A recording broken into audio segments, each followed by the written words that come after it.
व्यायामत लभते स्वास्थ्यम दीर्घायुष्यम बलम सुखम आरोग्यम परमं भाग्यम स्वास्थ्यम सर्वार्थ साधनम। नमस्कार दोस्तों, मैं विपेश तिवारी आप सभी का सौर एकेडमी प्रयागराज में स्वागत और अभिनंदन करता हूं। दोस्तों, सौर एकेडमी प्रयागराज आज आप लोगों के समक्ष बहुत ही सुंदर कार्यक्रम आपके बीच में उपस्थित किया है, जो कि आपके जीवन के लिए प्लस आपके शिक्षा के लिए बहुत ही अत्यंत आवश्यक है। दोस्तों, जैसे शिक्षा जो होता है वह हमारे अंधकार रूपी जो भी अज्ञानता है उसको दूर करता है, वैसे दोस्तों एक स्वस्थ जीवन हमारे शरीर को तमाम प्रकार की विकृतियों से रोकता है। इन सभी को ध्यान में रखते हुए दोस्तों आज सौर एकेडमी आपके बीच में बहुत ही सुंदर विषय लेकर उपस्थित हुआ है। उस विषय का नाम है यूपीएससी में सफलता हेतु योग सूत्र। दोस्तों, आप लोगों से मैं काफ़ी कुछ आपको जब मैं पढ़ाता हूं तो चर्चा करता हूं, जिसमें आप लोग सभी चीज़ों को देखते हैं और समझते हैं। दोस्तों, जब हम किसी भी लक्ष्य के साथ आगे बढ़ते हैं तो तमाम प्रकार के उसमें रुकावटें आती हैं। दोस्तों, हमेशा हमारा जो जीवन है वह स्वस्थ नहीं होता है। उसको स्वस्थ बनाने के लिए हमें उस पर कार्य करना रहता है। लेकिन हम जब शिक्षा अर्जित करते हैं उस दौरान हम सिर्फ शिक्षा अर्जित करने में ध्यान देते हैं और हम कई चीज़ों में अपनी कमी कर देते हैं, जिसका बहुत बड़ा नुकसान हमारे शिक्षा पे पड़ता है। उसका क्या नाम है? हम अपने शरीर को अस्वस्थ कर लेते हैं। वह बहुत ही खतरनाक होता है। दोस्तों, आपके 21 जून पर संपूर्ण अंतर्राष्ट्रीय लेवल पर योग दिवस के रूप में योग को हम आज मना रहे हैं, तो इसका लाभ आपको उठाना चाहिए, आपको इस पर वर्क करना चाहिए। दोस्तों, थोड़ा सा विषय मैं रखता हूँ, फिर आपका परिचय मैं कराता हूँ लोगों को, तो फिर उसके बाद कार्यक्रम सब कुछ आप ही करेंगे, ठीक है? तो दोस्तों, जब आप अपने लक्ष्य को बनाएं, अब लक्ष्य के साथ आप आगे बढ़ना शुरू हुए। अब दोस्तों, रास्ता में कई ब्रेकर होते हैं। ब्रेकर जो होते हैं वो हमारे स्पीड को कम कर देते हैं। अब हम उस ब्रेकर के बावजूद भी अपनी स्पीड को कैसे तेज करें, उसका एक माध्यम होता है योग। दोस्तों, मेरे एक परम मित्र हैं और वो महिला मित्र हैं। हम जब उनसे वार्ता किए तो उनका कहना था कि अगर जैसे मान लीजिए कि मैं सुबह योग नहीं की तो सारा दिन हमारा आलस्य से भरा होता है और उसका जो प्रभाव है वह हमारे शिक्षा पे पड़ता है। उससे हम बहुत ज़्यादा पढ़ नहीं सकते हैं। लेकिन अगर हम सुबह उठकर 1 घंटे योग कर लिए, आधा घंटे योग कर लिए, तो पूरा दिन मैं तंदुरुस्त होता हूँ और बहुत अच्छे तरीके से जागरूकता के साथ हम कार्य करते हैं। तो दोस्तों, ठीक उसी प्रकार ऐसे ही एक और महिला मित्र से बात हुई। उनका कहना है कि मैं जब पढ़ने के लिए बैठती हूँ तो रिवाइटल का यूज़ कर लेती हूँ, उससे हमारी कार्य गति जो है तीव्र हो जाती है। दोस्तों, कुछ नहीं होता है। रिवाइटल, तमाम प्रकार के टॉनिक उपलब्ध है, आप जाइए पीजिए, शरीर को नुकसान करेंगे। लेकिन आपके प्राचीन जो मनीषी हैं, जो ऋषि मुनि हैं, वो आपके बीच में एक बहुत ही शानदार योग को छोड़ कर गए हैं। उस विरासत को जिंदा रखने का कार्य हमारा है। वो हमारे पूर्वज हमें स्वस्थ रहने के लिए यह विषय आपके बीच में देके गए हैं।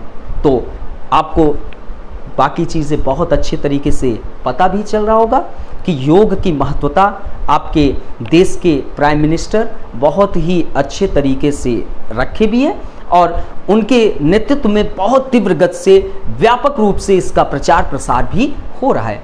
दोस्तों, श्रीमद् भागवत गीता के आप अगर अध्याय 5 पढ़े तो वहाँ पर योग पर बहुत अच्छा श्लोक लिखा गया है।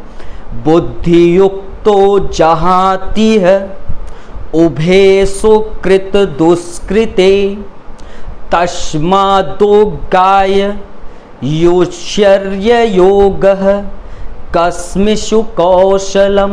दोस्तों बहुत अच्छा यह श्लोक आप लोगों को आपके श्रीमद् भागवत गीता के 5वें अध्याय में दिखाई देता है। आप अच्छे तरीके से देख सकते हैं और बहुत अच्छे तरीके से आपके इस योग के कार्यक्रम को अब हम आगे बढ़ाते हैं, आपका परिचय करा देते हैं। आप जो हैं आत्माचार्य श्री श्री कृष्ण, जो कि कई देशों में इन्होंने योग पर बहुत अच्छा कार्य किया।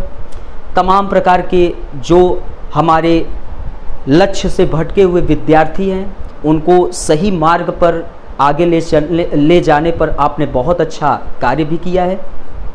और दोस्तों भारत में भी इनके नेतृत्व में कई प्रदेशों में बहुत अच्छे अच्छे कार्यक्रम के साथ आपने इस विषय को जन जन तक पहुंचाने का बहुत सुंदर कार्य भी किया है।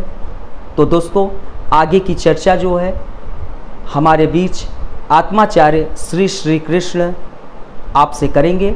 विषय आपको पता चल गया है, उस विषय पर ही आपकी चर्चा होगी। ओके दोस्तों, तो हम अब यह जो है कार्यक्रम इनके नेतृत्व में छोड़ते हैं।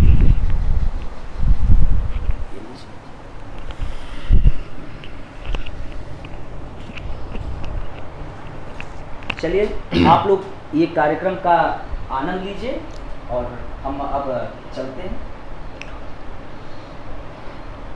ओम संगच्छध्वं संवदध्वं संवो मनांसि जानतां देवा भागं यथा पूर्वे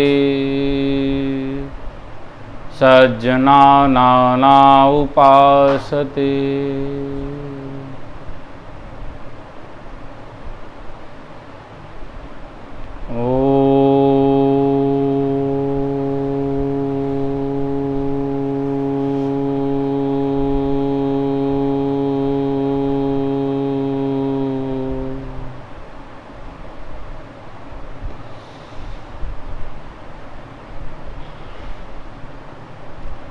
आज के कार्यक्रम को क्रियान्वित करने वाली सौर एकेडमी और उस सौर एकेडमी परिवार के सभी सदस्यों को इस योग के कार्यक्रम को आयोजित करने के लिए बहुत बहुत बधाई एवं साधुवाद देता हूँ। सौर एकेडमी के इस प्रोग्राम को देखने वाले सभी विद्यार्थियों को भी मैं स्वागत करता हूँ कि आपने समय दे करके इस कार्यक्रम को लाभ हेतु प्रस्तुत हुए हैं। आज का जो विषय है यूपीएससी में सफलता का योग सूत्र। देखिए यूपीएससी के सफलता का जो मूल सूत्र है, यूपीएससी सफल होने का जो मूल आधार है वो है एक स्वस्थ शरीर से सुसज्जित व्यक्ति। जब व्यक्ति सुसज्जित नहीं रहेगा तो यूपीएससी क्या किसी भी एसएससी के एग्जाम में भी सफल नहीं हो सकता। क्यों? क्योंकि हमारे यहाँ कहा गया है स्वस्थ शरीर में ही स्वस्थ मस्तिष्क का निवास करता है। और स्वस्थ मस्तिष्क में क्या होता है? स्वस्थ विचारधारा का निवास होता है। और जहाँ शरीर और विचारों का आदान प्रदान एक दूसरे के अनुकूल होता है तब व्यक्ति अपने केंद्र पे यानी अपने लक्ष्य पर पूर्णतया संपूर्ण शक्ति के साथ पहुंचता है। योग बहुत ही चर्चित शब्द है, बहुत ही चर्चित विषय है कि बहुत सारे जगह योग का प्रशिक्षण चल भी रहा है। लेकिन आज जो योग का विषय हम रखेंगे वह एक कोश का नहीं रखेंगे, 5 कोशों की जानकारी आपको प्रोवाइड करेंगे। पहला, उस 5 कोश की जानकारी से देने से पहले एक विषय मन मस्तिष्क में आता होगा कभी कभी, योग क्यों? हम योग क्यों सीखें? आप योग क्यों सीखें? एक मन मस्तिष्क में आएगा आपके दिमाग में सवाल। अभी जैसे इन्होंने कह तो दिया, लेकिन आपके दिमाग में फिर भी शंका होता होगा, अरे आपके दिमाग पे फिर भी शंका उत्पन्न होता होगा, अरे बहुत सारी चीजें हैं चल रही हैं, फिर भी इतना टेक्नोलॉजी आगे बढ़ गया है, इतनी व्यवस्थाएं आगे बढ़ गई है, अब हमको योग की क्या जरूरत है, इस प्राचीन पुरातन ज्ञान की क्या जरूरत है हमको। आपको शायद जानकारी नहीं है, ये एक शब्द गीता में कहा गया है, बहुत ही उसी एक गूढ़ शब्द में संपूर्ण आपको आंसर प्राप्त होगा। ये शरीर ये है तो ब्रह्मांड है, और ब्रह्मांड है तो शरीर है। मतलब समझने की जरूरत है, ये शरीर है तो इस चराचर ब्रह्मांड की सब कुछ उपस्थित है। इस शरीर है तो माता पिता का संबंध है, यह शरीर है तो पत्नी का संबंध है, यह शरीर है पुत्र का संबंध है, यह शरीर है तो प्रेम का संबंध है, यह शरीर है तो आपके यूपीएससी का संबंध है। अगर जरा सोचिए, आपकी दृष्टा अगर आप विहीन हो जाए, दृष्टि विहीन हो जाए, तो आप क्या अपने लक्ष्य पे प्राप्त कर सकते हैं? कितनी कठिनाइयाँ होगी। अगर आप मस्तिष्क से विहीन हो जाएं तो आप क्या अपने लक्ष्य पर प्राप्त कर सकते हैं? किसी भी लक्ष्य को नहीं प्राप्त कर सकते। यानी ये चरितार्थ सत्य है, बात है कि ये शरीर ही ब्रह्मांड है, ये ब्रह्मांड ही शरीर है। इसीलिए भगवान श्री कृष्ण ने, जब यशोदा माता ने भगवान श्री कृष्ण को पकड़ लिया, उन्होंने कहा तेरे मुख खोलो, तुम्हारे मुख में क्या है? उन मिट्टी खाए हुए हो? तो कृष्ण ने, भगवान श्री कृष्ण ने मना किया, नहीं मैं नहीं खाया हूँ। उन्होंने जब मुखमंडल को खोला तो देखा, माता ने देखा संपूर्ण ब्रह्मांड उनके मुखमंडल में भ्रमण कर रहा है। उन्होंने ये साबित करने का प्रयास किया कि ये शरीर के अंदर ही क्या है? ब्रह्मांड है, और ब्रह्मांड के अंदर क्या है? शरीर है। और इस चरितार्थ सत्य को सिद्ध करने का एक ही प्रयोजन है, योग। योग के बल पे बड़े बड़े ऋषि मुनियों ने संसार की सारी शक्तियों को अपने अंदर समाहित करके रखा। उन्होंने साबित किया कि शरीर के अंदर हम पूरे ब्रह्मांड को कंट्रोल करने की क्षमता है। उसी क्षमता को आपके अंदर जागृत करने का एक बहुत ही सरल प्रायोजन करने का ये कार्यक्रम बनाया गया है। बस वही क्षमता, वही जोश, वही ऊर्जा, वही विचार, वही ज्ञान को संचित करने की व्यवस्था आपके अंदर जागृत करने का एक प्रायोजन बनाया गया है। और उसी प्रायोजन का कार्यक्रम का मंत्र रखा गया है यूपीएससी में सफलता के योग सूत्र। बहुत सारी विधाएं हैं। योग का परिभाषा भी आप सब जान सकते हैं। योग जो है हमारे अंदर निहित शक्तियों का, प्रकृति के अंदर उपस्थित शक्तियों का एक समन्वित संबंध है। जैसे हमारे अंदर वायु तो है, प्राणवायु है, प्रकृति के अंदर प्राणवायु है, दोनों का जब संबंध होता है, एक समन्वित संबंध, ऐसा नहीं कि वो इतना ज़्यादा आ जाए हमारे अंदर प्राणवायु हमारे फेफड़े को खराब कर दे, डैमेज कर दे। एक समन्वित संबंध योग कहलाता है।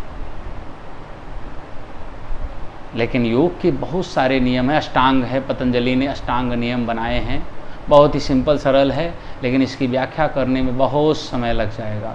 आपका हमारा भी समय बहुत सारा व्यय होगा। इसलिए उसको न करते हुए मैं उपनिषदों पे जाता हूँ। उपनिषदों में आधारित है पंचकोश। इस शरीर को पंचकोश, देखिए सफलता के लिए एक कोश का आपको पर्याय बनने से नहीं होगा। पंचकोशों पे अधिकार, पंचभूतों पे अधिकार होने से ही आप सफल हो सकते हैं। उसमें पंचकोशों का नाम है अन्नमय, मनोमय, आत्म, विज्ञानमय, आनंदमय। अर्थात अन्नमय कोश वह कोश जिसका संचरण करता धरता अन्न है। हम अन्न से खाते हैं, जैसे यकृत, हृदय, फेफड़ा, हाथ, पैर, नाक, कान, आँख, मुंह, सभी कुछ उसमें आते हैं। पहला कोश ऐसा कोश जिसको हमको सही करना है। अब अन्नमय कोश सही हो गया, मान लीजिए आपने आसन प्राणायाम के माध्यम से, तब आपको मनोमय कोश। अब जरा सोचिए, आप शरीर से स्वस्थ हैं, आपके मन में तमाम प्रकार की भ्रांतियां हैं, लेकिन अगर मन से आप, मान लीजिए आपकी कोई फेवरेट मूवी आ गई, लग गई, आपका मन उसमें केंद्रित है, लेकिन शरीर में चोट लगा हुआ है, आपको उस चोट का दर्द अनुभव हो रहा है, तो क्या आपका उस मूवी देखने में, चलचित्र देखने में आपका मन लगेगा? कभी भी नहीं लग सकता। अन्नमय मनोमय कोष भी एक दूसरे के ऊपर निर्भर है, परपेंडिकुलर है। अन्नमय मनोमय छोड़िए, आपका आत्म विज्ञान में आनंद में पांचों कोष एक दूसरे परपेंडिकुलर है। और जब तक ये पंचकोश का निर्माण अच्छे से नहीं होता, इसका बल प्रदान करने का पंचकोशों का कोई माध्यम आप स्थापित नहीं कर पाते, तो ये जान के रखिए आप लक्ष्य को प्राप्त करने में बहुत कठिनाइयाँ होगी। उसी उद्देश्य को लेते हुए अर्थात अन्नमय हो गया, मनोमय, अब समझ लीजिए मन भी आपके केंद्रित हो गया, मन भी आपके अंदर कंट्रोल में आ गया, लेकिन आत्ममय कोश, आत्मबल कमजोर है। जैसे कभी कभी आप देखते हैं दो लोग का युद्ध होता रहता है। अब दो लोग के युद्ध में एक व्यक्ति का आत्मबल कमजोर है, लेकिन उसके हाथ में शस्त्र है, वो किसी भी सामने अपने दुश्मन को प्रहार नहीं कर पा रहा है। लेकिन एक पतला कमजोर दुबला व्यक्ति, उसका आत्मबल इतना मजबूत रहता है, वो तुरंत स्ट्राक्स से वार करता है और सामने वाले को शमशान घाट की ओर प्रस्थान करा देता है। दोनों में क्या भिन्नता रही? एक शरीर यानी अन्नमय कोश मजबूत था, मन भी था कि हम बदला लेंगे, दुश्मन का नाश करेंगे, लेकिन वो आत्म कोश, उसका आत्मबल कमजोर था। वहां से वो पराजित हो गया और बगल वाला विजेता बन गया। इसलिए तीनों कोश हमारे मजबूत होने चाहिए। चौथा है विज्ञानमय कोश। मान लीजिए आपने शिक्षा के लिए अपने शरीर को स्वस्थ कर लिया, अपने मन को भी अपने वशीभूत कर लिया, अपने आत्मबल को भी जागृत कर लिया, आपके अंदर एकदम जुनून आ गया कि नहीं, मैं इस यूपीएससी को प्राप्त करके ही लक्ष्य को एकदम मारूंगा, वरना मैं किसी भी संबंध को अपने ऊपर हावी नहीं होने दूंगा। लेकिन क्या होगा, आप जहाँ रहते हैं वहाँ कुसंगति का प्रभाव है, दुर्जनों का प्रभाव है, वातावरण में अप्राकृतिक असुरों का प्रभाव है, तो भी आप समझ लीजिए अपने सफलता के मार्ग में कभी भी आप बढ़ नहीं पाएंगे। उसके लिए विज्ञान में कोश, ये इसीलिए कहा जाता है हमारा जो धर्म है, सनातन संस्कृति और व्यवस्था है, वो वैज्ञानिक दृष्टिकोण है, इसीलिए उसने विज्ञान में कोश बना कर रखा। विज्ञान में कोश अर्थात वायुमंडल, हमारे शरीर के बाहर का जो कोश, संपूर्ण कोश है, वो विज्ञान में कोश है। अप्राकृतिक वस्तुओं का सामंजस्य, वो विज्ञान में कोश है। विज्ञान में कोश जब आपके अनुकूल हो जाएगा तो लास्ट का जो कोश है आनंद परमानंद, यानी आनंद की अनुभूति करने के लिए आप सच्चिदानंद जैसा व्यवहार यानी भक्त वत्सल, ज्ञान के मार्ग में शरणागत होते हुए भक्ति का मार्ग एकदम भक्त जैसा, एकदम प्रतिपल हर पल हरे राम हरे कृष्णा जैसा जपता है, वैसे आनंद सच्चिदानंद बनाते हुए अपने लक्ष्य के प्रति हर समय स्मरण रखेंगे तो जरूर सफल होंगे। इसी पांचों सूत्र पे कार्य करते हुए पांचों कोशों पे आज का ये कार्यक्रम मैं आपको बताऊंगा। पहला आपको बताऊंगा अन्नमय मनोमय, अन्नमय कोश। अन्नमय कोश में आपका शरीर कैसे स्वस्थ हो उस पर आपको बताएंगे। आप सबसे पहले हम लोग क्या करेंगे, दोनों पैरों को ओपन करेंगे, दोनों पैरों को ओपन कर लिया, धीरे धीरे धीरे ऐसे पूरे उसको हिलाएंगे डुलाएंगे, फिर उसके बाद अप एंड डाउन करेंगे। इतना करने के बाद क्या करेंगे, थोड़ी देर रिलैक्स होंगे।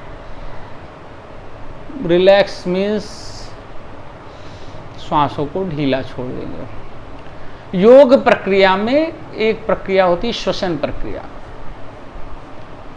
देखिए हमारा डॉक्टर जो इलाज करते हैं, डॉक्टर साहब, वो कैसे करते हैं, ब्लड सर्कुलेशन, ब्लड टेस्ट किया, उसके अंदर जो प्रॉब्लम है वो दिख जाते हैं। हमारे जो आयुर्वेद के आचार्य होते हैं वो नाड़ी को टच करते हैं।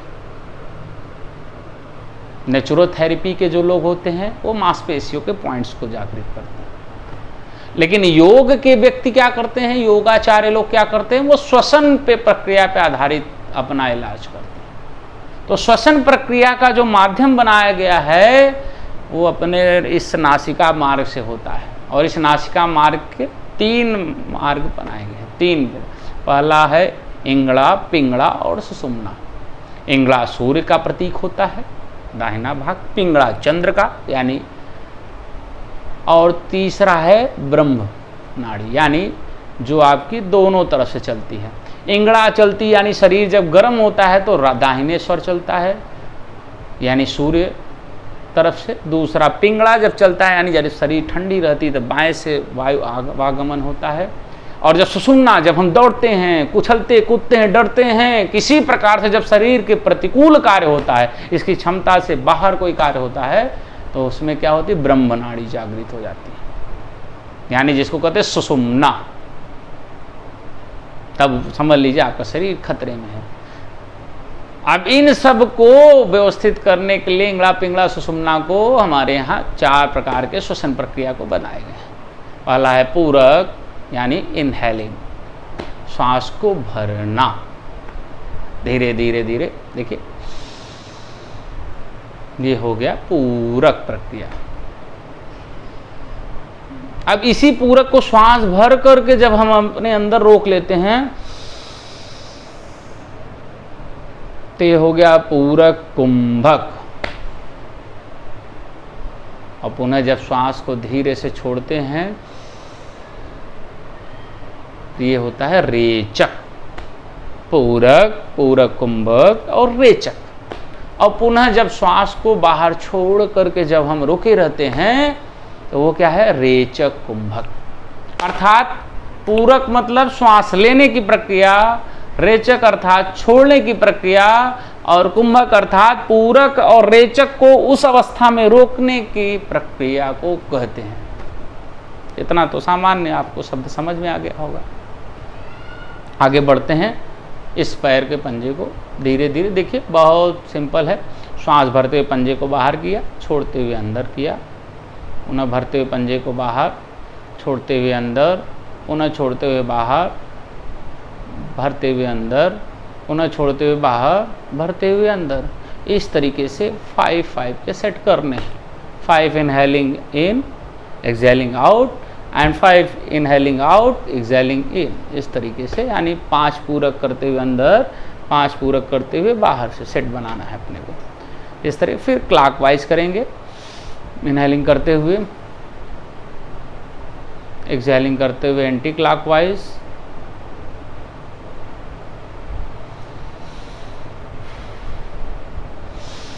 यानी हाफ में इनहेलिंग करेंगे, हाफ में एक्सहेलिंग करेंगे। रिलैक्स होंगे।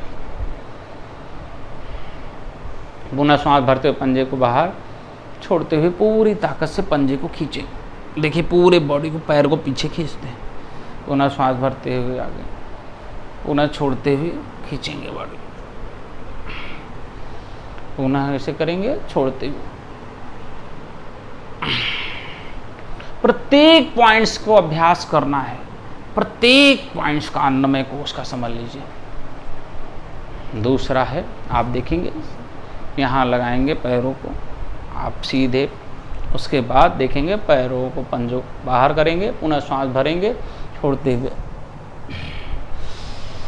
ये पूरा समझ लीजिए 40 मिनट अगर आपने कर लिया, समझ लीजिए वो आपका शरीर में वेग आ जाएगा कि आप उस वेग को किसी भी कार्य क्षेत्र लक्ष्य की ओर मोड़ देंगे, उस वहाँ भेदन होना ही होना है।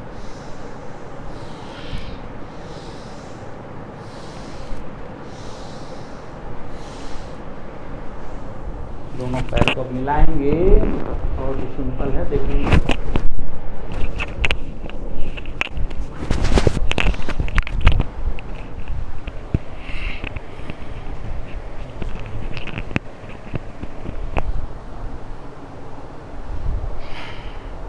इस तरीके से जब हम करेंगे, दोनों पैर को मिला लिया, फिर उसके बाद मुट्ठी को बंद किया, छोड़ते हुए धीरे धीरे मार गया।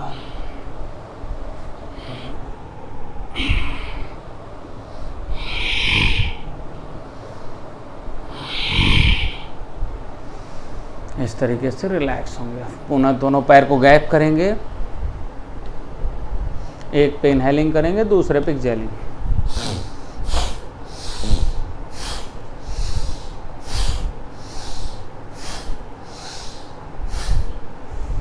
रिलैक्स।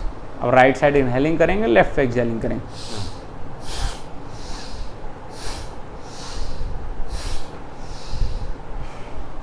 रिलैक्स।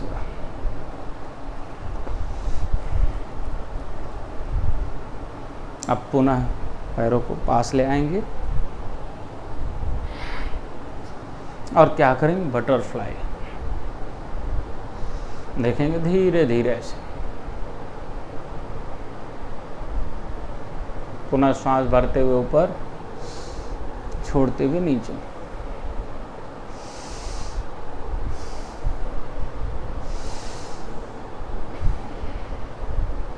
इस तरीके से हम अपने पैरों के घुटनों का, जांघों का, सभी का अभ्यास करेंगे और उन सबको मजबूत करने का प्रयास करेंगे। अब कमर के नीचे का सभी अभ्यास हो गए हमारे। अब ऊपर आएंगे, अपने दोनों हाथों को सामने करेंगे, सांस भरेंगे,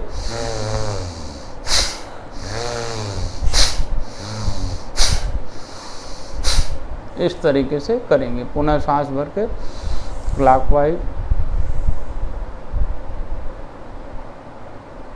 एंटी क्लॉकवाइज।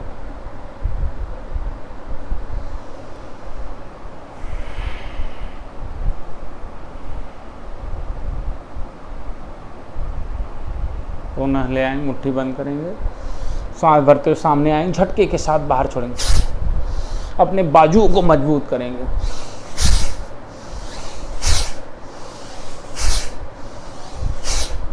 रिलैक्स। पुनः ले आएंगे, सांस भरते हुए पीछे से अपने हम मिलाएंगे और छोड़ते हुए झटके के साथ बाजुओं को मजबूत करेंगे।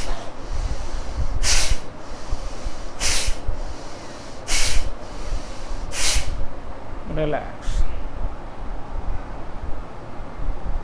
पुनः सांस भरते हुए ले आएंगे, ऐसे बगल लगाएंगे, छोड़ते हुए झटके के साथ ऊपर ले जाएंगे, बाइसेप को कान पास लगाएंगे।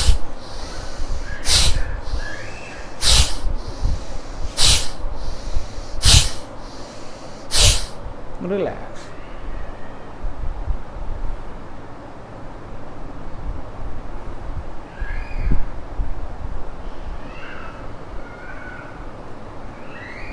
पुनः हम क्या करेंगे, देखेंगे,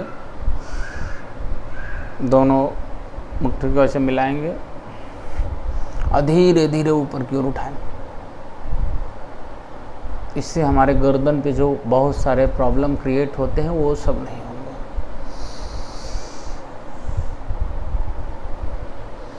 अब देखिए, यहाँ हम आपको योग के नाम, योग के बारे में अब ज़्यादा विस्तृत तो बता नहीं सकते। उसके लिए आप सभी सौर एकेडमी के आप इस वीडियो पर कमेंट कर सकते हैं, आपको ज़रूर उसका जवाब दिया जाएगा।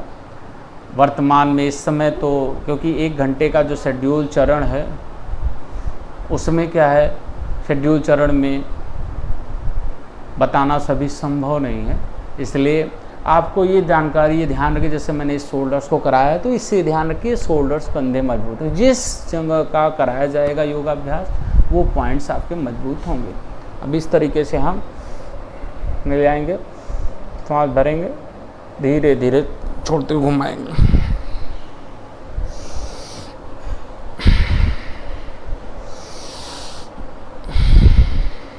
पुनः क्लॉकवाइज सांस भरेंगे, छोड़ते हुए घुमाएंगे।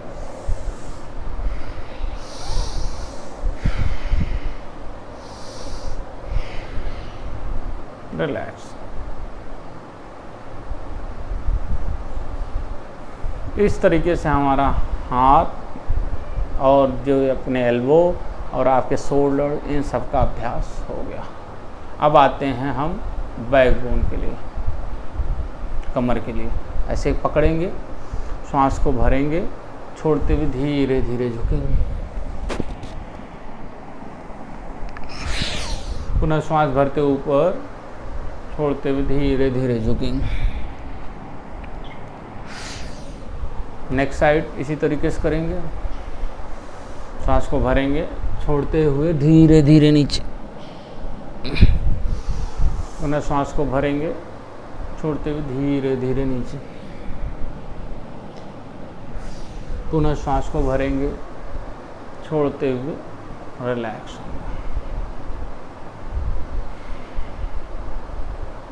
पुनः ले आएंगे ऐसे, हाथ को ऐसे बगल रखेंगे, सांस को भरेंगे, छोड़ते हुए राइट से लेफ्ट।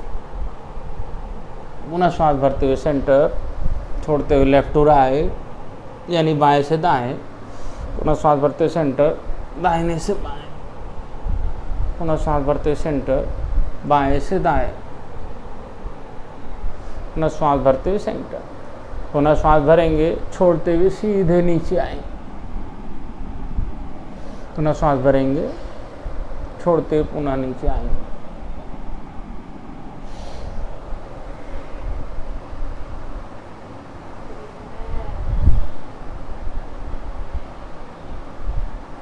रिलैक्स होंगे। पुनः ले आएंगे पीछे हाथ, बाइसेप को पकड़ेंगे, सेंटर में हाथ भरें, सेंटर में श्वास लेंगे, छोड़ते हुए धीरे धीरे लेफ्ट, पुनः श्वास भरते हुए सेंटर, छोड़ते हुए राइट, पुनः श्वास भरते हुए सेंटर, छोड़ते हुए लेफ्ट, पूरा श्वास भरते हुए सेंटर, छोड़ते हुए राइट, पुनः श्वास भरते हुए सेंटर, छोड़ते हुए सामने नीचे झुकेंगे, पुनः श्वास भरते हुए सेंटर, छोड़ते हुए लेफ्ट पे, पुनः श्वास भरते हुए सेंटर, छोड़ते हुए राइट पे, पुनः श्वास भरते हुए सेंटर, छोड़ते हुए रिलैक्स।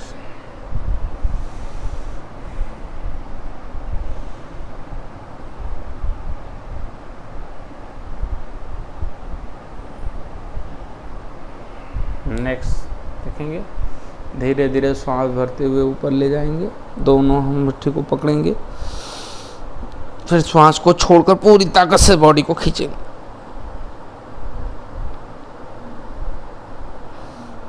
पुनः धीरे धीरे नीचे, पुनः श्वास भरते हुए ऊपर,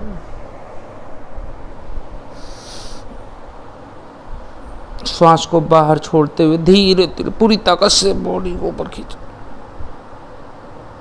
लेफ्ट थोड़ा सा झुकेंगे, सेंटर में आएंगे, राइट फिर जाएंगे, फिर सेंटर में आएंगे, रिलैक्स।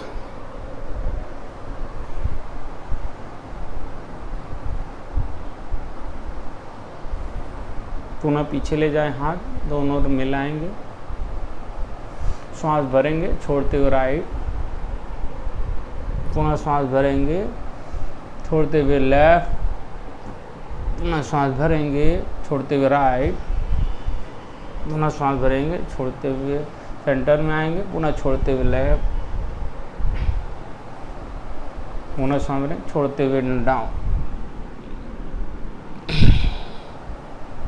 और रिलैक्स।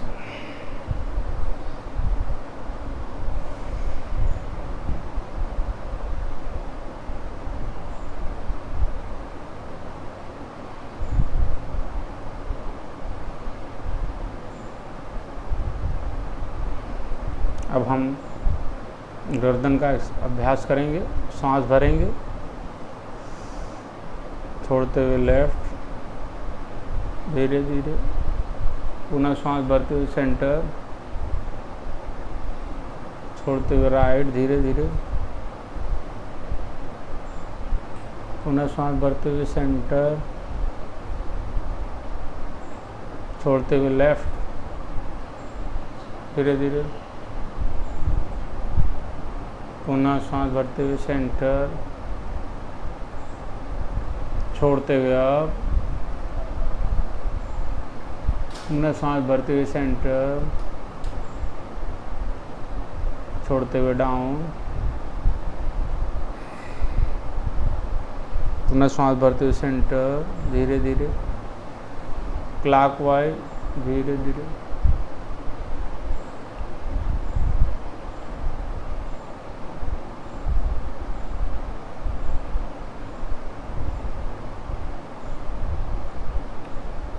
एंटी क्लॉकवाइज,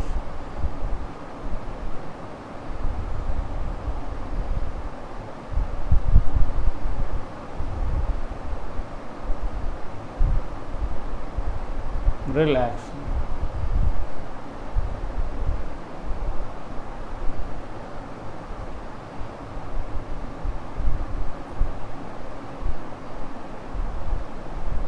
पुनः सांस भरते हुए कानों को पकड़ेंगे, धीरे धीरे छोड़ते हुए नीचे, पुनः सांस भरेंगे, पकड़ेंगे, छोड़ते हुए धीरे धीरे नीचे, पुनः सांस भरेंगे, छोड़ते हुए धीरे धीरे खींचेंगे नीचे की ओर, सेंटर हो गया। अब अप साइड सांस भरेंगे, छोड़ते हुए धीरे धीरे अप साइड खींचेंगे, धीरे धीरे करेंगे।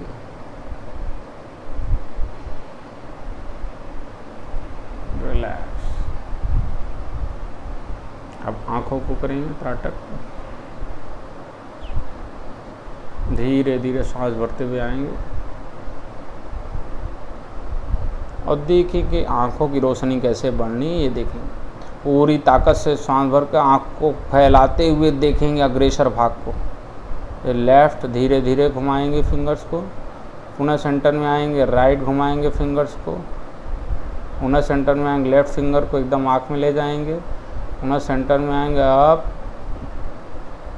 पुनः सेंटर में आएंगे डाउन, पुनः सेंटर में आएंगे क्लॉकवाइज, एंटी क्लॉकवाइज। इस तरीके से करेंगे, 5 टाइम्स करेंगे। आँखों की रोशनी को बढ़ाने के लिए 2 कार्य और कर सकते हैं। आप रात्रि में सोने से पहले 1 बूंद देसी घी का दोनों जगह शुद्ध डाल सकते हैं सीधे। फिर दूसरा कार्य, आप गुलाब की पंखुड़ियों को पानी में उबाल लीजिए और उसके बाद जब पेंदी पे कुछ रख दी ढक्कन, जब उसके भाप उस ढक्कन पे लग जाए, उस भाप को आँखों में डाल सकते हैं। जिससे आँख की रोशनी आपकी दिनों दिन लगातार बढ़ेगी। ये हो गया आपके शरीर के प्रत्येक अंगों का अभ्यास, अन्नमय कोश का। इस प्रकार से अभ्यास आप करेंगे, तो प्रैक्टिस करेंगे प्रतिदिन, तो आप ये मान के चलिए शरीर के प्रत्येक अंग आपके स्वस्थ रहेंगे। और अगर अंग स्वस्थ रहेंगे तो आप उमंग में रहेंगे, आप जोश से परिपूर्ण रहेंगे, एक नवीन ऊर्जा के स्रोत से आप वशीभूत रहेंगे। इस प्रकार से है। अब मनोमय कोश के बारे में बताते हैं। मन मस्तिष्क आपकी बुद्धि कैसे तीव्र हो, उसके लिए सबसे पहले क्या करना है, हमारे अंदर एक प्रकार की अजीब फ्रिक्वेंसी, आजकल मोबाइल के माध्यम देख रहे हैं, तमाम प्रकार रेडिएशन फैल रहा है चारों तरफ इस प्रकार का माया जाल फैल रहा है। तो हम क्या करेंगे, नाद करेंगे। नाद 2 प्रकार से करेंगे, एक अंतः नाद करेंगे, एक बाह्य प्रणवनाद करेंगे। देखिए ओम का, जिसे नाद मतलब प्रणवनाद मतलब ओम का उच्चारण, योग मुद्रा बना लेंगे। फर्स्ट फिंगर अर्थात तर्जनी को अंगूठा से स्पर्श कराते हुए ओ, इस तरीके से नहीं करना, साइलेंट। क्या करना है, नाद करना है, धीरे धीरे वो पूर्णतया आप नाद करिए, धीरे धीरे होना चाहिए। देखिए कैसे होगा, श्वास भरेंगे,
इस प्रकार से हम लोग वाह प्रणवनाद करते हैं।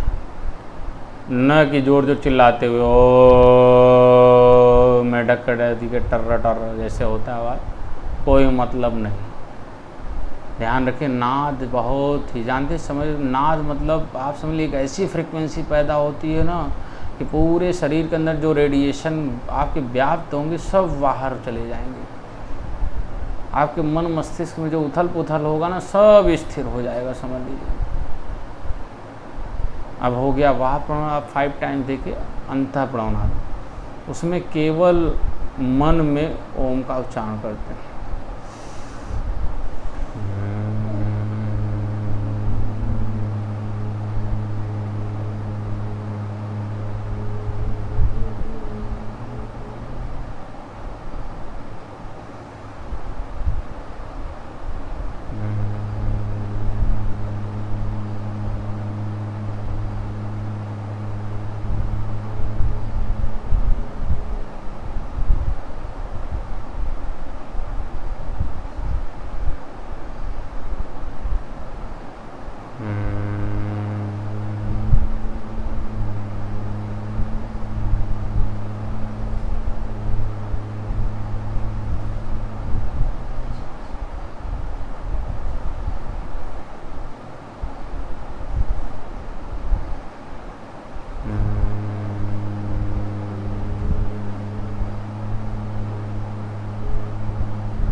इस प्रकार से हम अपने अंतः प्रणवनाद को करते हैं और शरीर के अंदर सारी रेडिएशन को, तत्व को निकालते हैं। फिर क्या करते हैं देखेंगे, ऐसे पकड़ेंगे, सांस भरते हुए फिर छोड़ देंगे, 10 टाइम्स करेंगे, पुनः पीछे जाएंगे,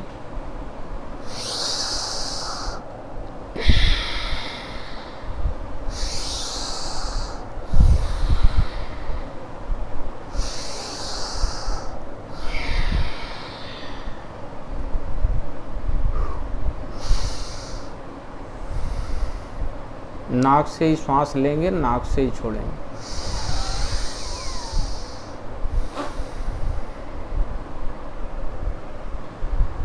धीरे से स्थिर,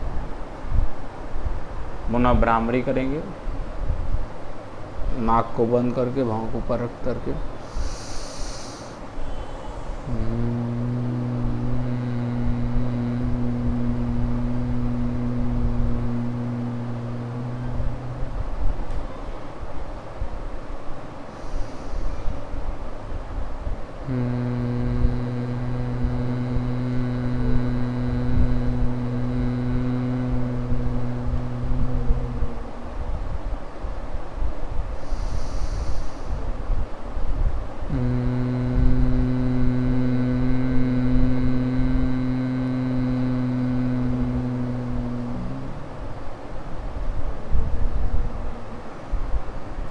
इस तरीके से हम लोग क्या करते हैं, अपने मन, मस्तिष्क और बुद्धि को मजबूत करने का अभ्यास करते हैं। इतना ज़्यादा अभ्यास करते हैं कि हमारा मन मस्तिष्क की याददाश्त शक्ति करने की क्षमता इतनी ज़्यादा मस्तिष्क की हो जाती है कि आप किसी भी पुस्तक को, जिस चीज़ को याद आप 10 दिन में करते थे वो 5 दिन में होने लगेगा, और निरंतर प्रयास करेंगे तो वो 2 दिन, 1 दिन में भी संभव हो सकेगा। इस प्रकार से अभ्यास। अब हो गया अन्नमय, मनोमय, अब आएगा आपका आत्मय कोश। आत्मय कोश के लिए अपने अंदर की आंतरिक ऊर्जा को पहले जागृत करना पड़ता है। उसके लिए कैसे करेंगे, धीरे धीरे गर्दन झुकाएंगे,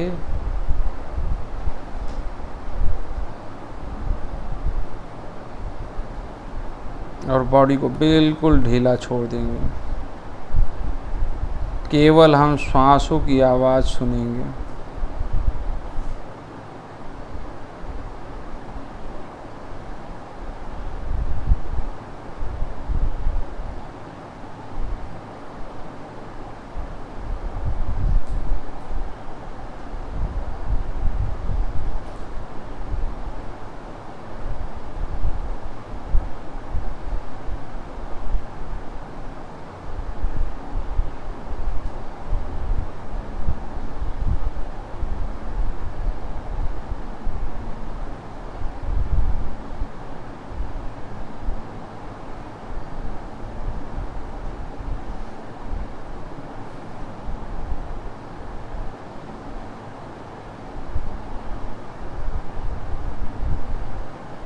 धीरे धीरे 2 से 5 मिनट करना।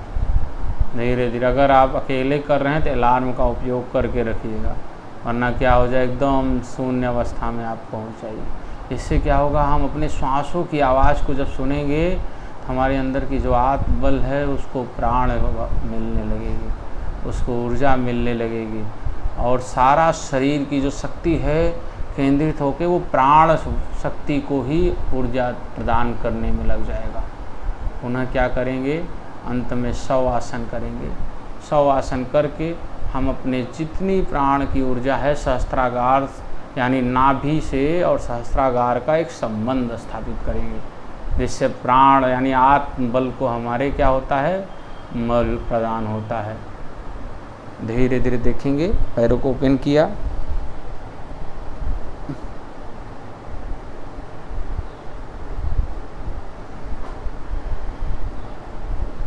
और देखेंगे धीरे धीरे पैर को फैलाया हमने। पैर को फैलाते हुए धीरे धीरे हमने लेट गए।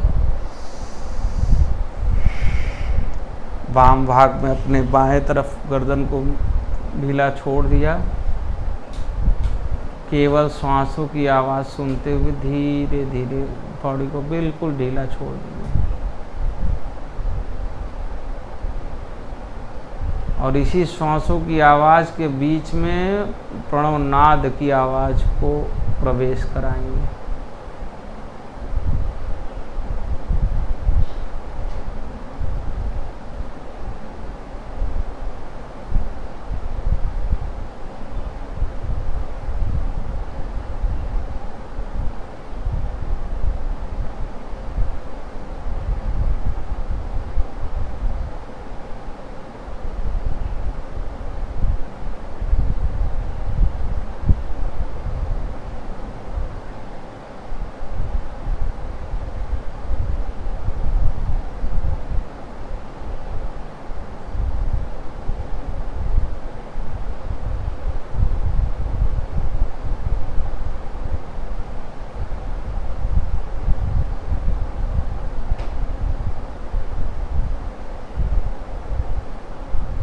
धीरे धीरे आंखों को खोलेंगे और वाम भाग से पैरों को पहले मोड़ेंगे, फिर वाम भाग बाएं तरफ झुकेंगे, फिर धीरे धीरे बॉडी को उठाएंगे और सीधे आकर के सामने बैठ जाएंगे। अब आपका हो गया अन्नमय, मनोमय और आत्मय कोश, तीनों कोशों का हो गया आपका अभ्यास। विज्ञानमय कोश के बारे में क्या बताऊं, बहुत ही सिंपल सरल उसका विवरण है। विज्ञानमय कोश अर्थात है, कहा गया है एक चौपाई, इसको ध्यान में रखिए। अपने अगल बगल पहली चीज़ तो ध्यान रखिए, प्राकृतिक संपदाओं को खूब बढ़ाइए, जैसे वृक्षारोपण करिए, शुद्ध जल पीजिए, शुद्ध विचार वाले लोगों को रहिए, अगर सुबह नित्य कर्म का पालन करिए, और तो और जानते हैं सत्संग और भजन जरूर करिए। इससे क्या होगा, आपको आनंदमय कोश की भी अनुभूति होगी और विज्ञानमय कोश भी आपका क्या रहेगा, सुसज्जित रहेगा। जितने पापी और दुर्गुण विचारधारा के लोग हैं वो आपसे दूर जाएंगे, क्योंकि कहा गया है संगति से गुणावत है, संगति से गुण जात है। अगर आपका संगति इस विज्ञान में वातावरण का गलत किसी व्यक्ति से बन गया, आपके ऑक्सीजन लेवल में प्रदूषण का प्रवेश हो गया, आपके विचारों में किसी गलत व्यक्ति के विचार ने स्फुरण करना चालू कर दिया, तो विश्वास मानिए आपका ऐसा पतन होगा कि आप रावण के समान समझ लीजिए, उस तरीके से पतन होगा। क्योंकि जानते हैं त्याग से ही सर्वोत्तम सब कुछ विजय प्राप्त किया जा सकता है। इसलिए आप ध्यान रखिए, सत्संग करिए, भजन करिए और प्रफुल्लित रहते हुए खूब आनंद में रहने का प्रयास करिए। 2 मिनट एकदम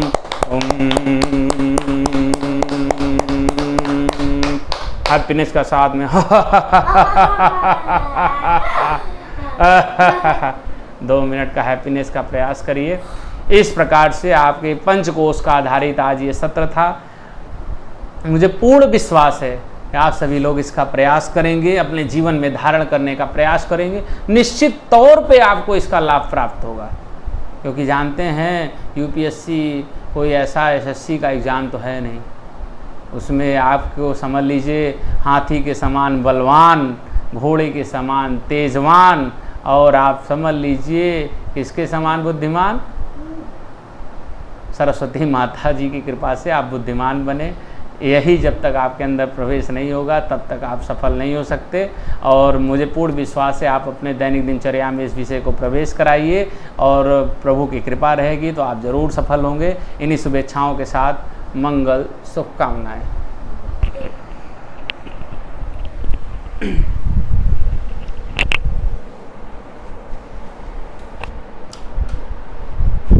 तो दोस्तों, आपके सामने जो आज सौर एकेडमी आप लोगों के लिए महत्वपूर्ण विषय रखा था, उस पर आत्माचार्य जी ने बहुत अच्छा प्रकाश बिंदु डाला। अब दोस्तों, मैं आपको कुछ चीज़ें बता रहा हूँ जहाँ पर आप आत्माचार्य जी ने आप लोगों को भुजाओं की ताकत पर चर्चा कर रहे थे, उस पर मैं आप लोगों को लाता हूँ कि यूपीएससी में इसका कहाँ रोल है। दोस्तों, आप जब प्रीलिम्स एग्ज़ाम क्वालिफाई करेंगे, मुख्य परीक्षा देने जाएंगे, अगर आपके भुजाओं में ताकत नहीं है, कलाई में आपके ताकत नहीं है, तो दोस्तों पता है एक दिन में 2 पेपर, 3 घंटा सुबह 3 घंटा शाम। अब आप सोचिए कि 3 घंटे में आपको 20 प्रश्न सॉल्व करना है, 250 शब्दों का एक प्रश्न, लगभग 3000 शब्द आपके सामने। आप लिखने बैठेंगे, आपका ऐसा लगेगा कि एक स्थिति ऐसी आएगी कि आपकी कलाई काम करना ही बंद कर देगा। आत्माचार्य जी ने आपको इस विषय पर जो प्रकाश बिंदु डाला, मैं तो बैठकर देख रहा था, मुझे बहुत अच्छा लगा।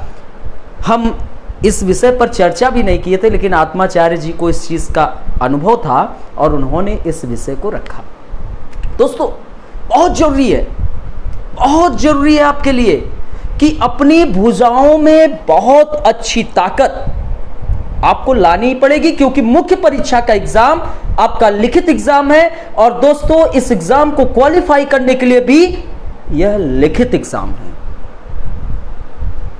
और दोस्तों, आत्माचार्य जी ने जो आप लोगों को मन की शांति पर बहुत अच्छा विषय रखा, मैं भी आपको इस पर बताता हूं कि यूपीएससी में कहां रोल है। दोस्तों, यूपीएससी के प्रीलिम्स एग्जाम क्वालिफाई करते हुए तमाम जो विद्यार्थी हैं, वो प्रश्न को सही रूप से पढ़ते नहीं है।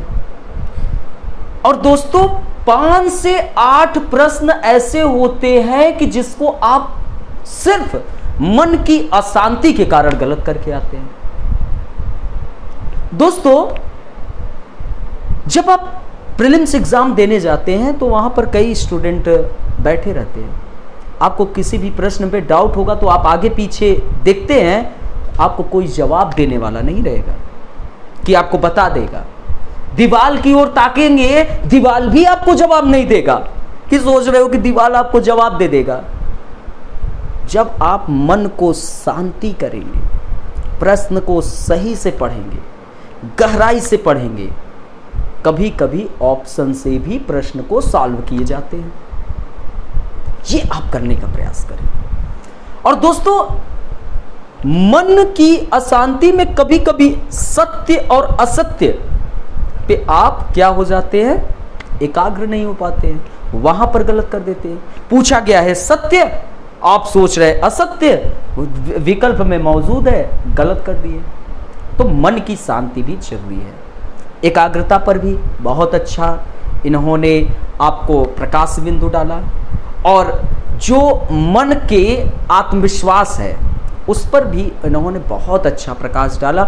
आपको यह बहुत जरूरी है, लक्ष्य प्राप्ति में आपके लिए बहुत सहायक है, बहुत ज़्यादा।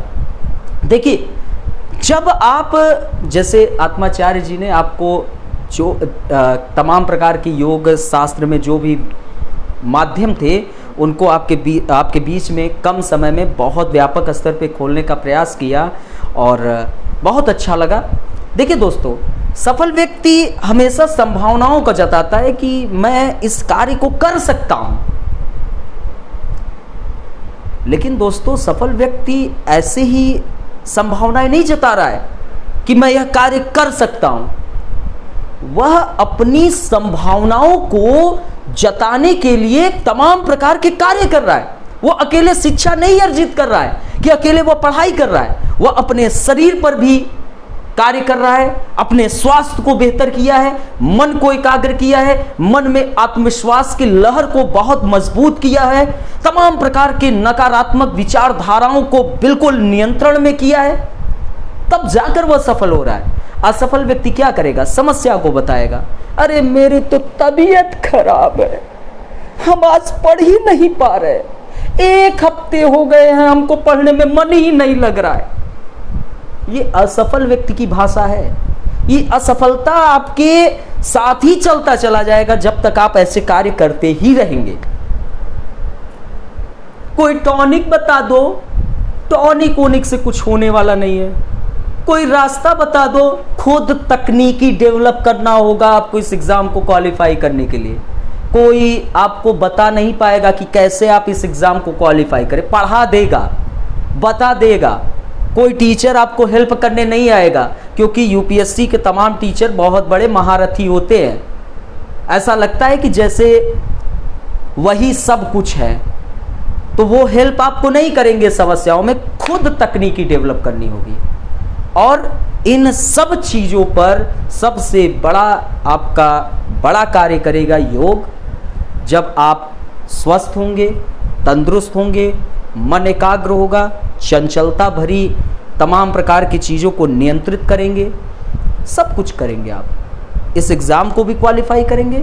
इस एग्ज़ाम को क्वालिफाई करने के बाद तमाम प्रकार के जो आप पद पे रहते हुए चुनौतियां हैं उसको भी फेस करेंगे। दोस्तों, बस थोड़ा सा विषय रख रहा हूं, आपको देखते हैं तमाम प्रकार के प्रशासक खूब अच्छे से यूपीएससी एग्जाम दिए, क्वालिफाई भी हुए।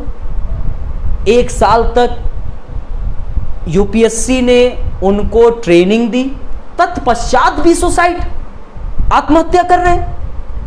इसके पीछे कहीं ना कहीं कारण है कि खुद पे उनका नियंत्रण ही नहीं है। तो दोस्तों, खुद पर नियंत्रण करने के लिए, मन को एकाग्र करने के लिए, चंचलता भरी जीवन को दूर करने के लिए, आत्मविश्वास भरने के लिए सुबह आप योग करिए। और जो भी दिक्कत होगी आप लोग कमेंट में ज़रूर बताइएगा।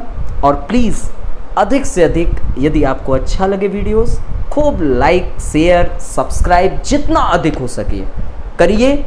और फिर आप लोग कमेंट में ज़रूर बताइएगा। अगर आप लोग आत्माचार्य जी से बहुत संतुष्ट हुए, काफ़ी आपको अच्छी जानकारी दी है, तो ज़रूर बताइएगा। हम आत्माचार्य जी से प्रार्थना करेंगे कि आप लोगों के बीच में ज़रूर उपस्थित होकर आप लोगों को लाभान्वित करें। और दोस्तों, आत्माचार्य जी से हमारा एक पारिवारिक रिश्ता भी है। आत्माचार्य जी हमारे बड़े पिताजी के बड़े पुत्र हैं और साथ ही हमारे सबसे बड़े भाई भी हैं। तो दोस्तों, please like, share and subscribe this channel. मिलते हैं फिर। Bye bye, take care, bye bye.